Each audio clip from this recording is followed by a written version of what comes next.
جو لوگ بیچارے مزدوری بھی کرتے ہیں، کام کاج بھی کرتے ہیں، ان کے لیے کتنی مشقت ہے کہ جسم کا پانی بھی خشک ہو جاتا ہے اور وہ اس کے باوجود بھی روزے سے ہوتے ہیں۔ شوگر کے مریض ہیں، ان کے لیے 5-6 گھنٹے بھوک سے کاٹنے مشکل ہوتے ہیں، اور وہ جو ہے وہ 18-20 گھنٹے جو ہے وہ بھوک میں کاٹ رہے ہوتے ہیں، اور پھر جو ان کا حال ہوتا ہے وہ انہیں پتہ ہوتا ہے۔ اسی طرح مختلف بیماریوں اور مختلف امراض میں مبتلا لوگ، صحت مند شخص بھی اتنی شدید گرمی میں اتنی بھوک اور پیاس کاٹتا ہے، تو یہ ایک کام ہے۔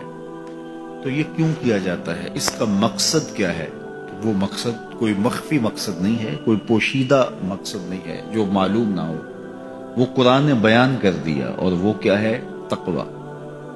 تو تمہیں روزہ اس لیے دیا گیا ہے تاکہ تم بھوک پیاس کاٹنے کے بعد اس نتیجے پہ پہنچو کہ تمہیں اتقاء کی دولت نصیب ہو۔ تو میں اور آپ 20 روزے گزار چکے ہیں، اب 21ویں روزے میں داخل ہو چکے ہیں۔ ہمیں ضرور اپنا جائزہ لینا چاہیے کہ کیا ہمیں مقصود کا کچھ حصہ نصیب ہوا ہے۔ اگر ہوا ہے تو ہمیں مبارک ہو، اور اگر نہیں تو ابھی موقع ہاتھ سے نہیں گیا، ابھی 10 دن ہمارے پاس باقی ہیں۔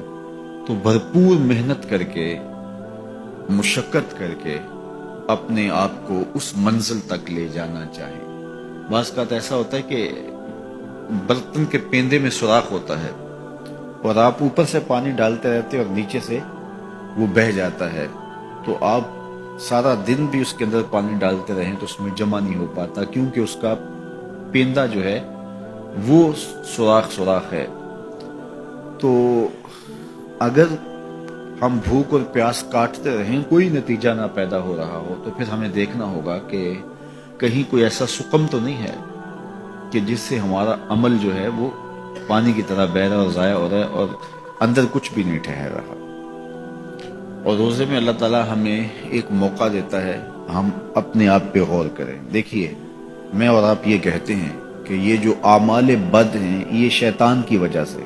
شیطان ایک ایسا مکار، ایک ایسا زیرک، ایک ایسا چالاک دشمن ہے کہ جو ہمیں چاروں طرف سے حملہ آور ہو رہا ہے۔ یہ چمکھی لڑائی ہے شیطان کے ساتھ ہماری۔ اس نے کہا میں دائیں سے آؤں گا، بائیں سے آؤں گا، آگے سے آؤں گا، پیچھے سے آؤں گا، وہ کسی نہ کسی طریقے سے آتا ہے۔ اور جب شیاطین جکڑ دیے گئے، اب ہم دیکھیں کہ ہمیں جو بہکاتا تھا، ہمارے ساتھ مکر اور چالاکی کے ساتھ ہمیں راہ مستقیم سے ہٹانے کی کوشش میں لگا ہوا تھا، اب وہ تو جکڑ دیا گیا، اور ہم اس کے باوجود بھی گناہ کی زندگی میں کیوں ہیں؟ یہ میرے لیے اور آپ کے لیے ایک سوچنے کی بات ہے کہ جو چیز ہمارے بہکاوے کا سبب تھی وہ تو اب نہیں رہی، وہ تو جکڑ دی گئی، اور یہ پکی اور طے شدہ بات ہے کہ وہ واقعتاً جکڑ دیا گیا۔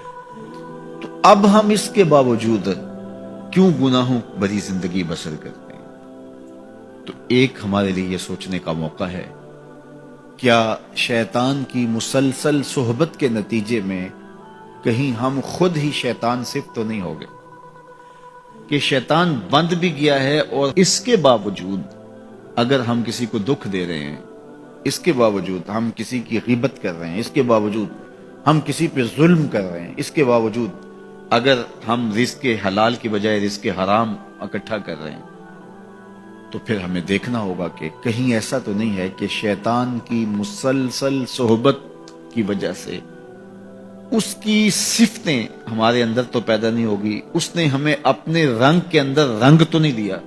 شیطان کی وجہ سے ہم اتنے شیطان وصف ہو گئے، شیطان صفت بن گئے کہ شیطان رخصت بھی ہو چکا، جکڑا بھی گیا، لیکن اپنی عادتیں، اپنے اوصاف، اپنا رنگ ہمارے اوپر چڑھا گیا۔ ہم جہاں تھے اور وہیں کے وہیں کھڑے ہیں، اور ماہ سیام ہر سال آتا ہے اور گزر جاتا ہے، اور ہم جہاں ہوتے ہیں پھر وہیں کے وہیں ہوتے ہیں۔ بہت سارے لوگ جو ہیں وہ تو 5 گانہ نماز بھی پڑھنے لگ جاتے ہیں، لیکن رمضان المبارک کے بعد عید کے دن بھی فجر کی نماز چھوڑ دیتے ہیں، اور پھر اس کے بعد نمازوں کا تسلسل۔ تو اس کی مثال بیان فرمائی کہ اس خاتون کی طرح جو سارا دن سوت کاٹتی تھی اور شام کو اپنے ہاتھ سے اس کاتے ہوئے سوت کو توڑ دیتی تھی۔ تو قرآن نے کہا تم اس عورت کی طرح نہ ہو جاؤ جو اپنے ہاتھ سے کاٹتی ہے اور پھر شام کو اس کو توڑ کے ریزہ ریزہ کر دیتی ہے۔ تو جو بھی نصیب ہو، تھوڑا نصیب ہو، لیکن اگر پیندے میں سوراخ نہیں ہے تو ایک ایک قطرہ بھی روز پڑے گا تو ایک دن برتن بھر جائے گا، اور پیندے میں اگر سوراخ ہے تو جتنا مرضی ڈالتے رہو گے ایک قطرہ بھی اس کے اندر نہیں روک پائے گا۔ تو سب سے پہلے ہمیں اپنے آپ کو محفوظ کرنا ہوگا، وہ برائی کے راستے بند کرنے ہوں گے، اور اپنے من کی صفائی اور ستھرائی کے لیے کوشاں ہونا پڑے گا۔ تو یہ رمضان ہمیں سکھاتا ہے، ماہ سیام ہمیں بتاتا ہے کہ ہم کس طرح اپنے آپ کو بچا سکتے ہیں۔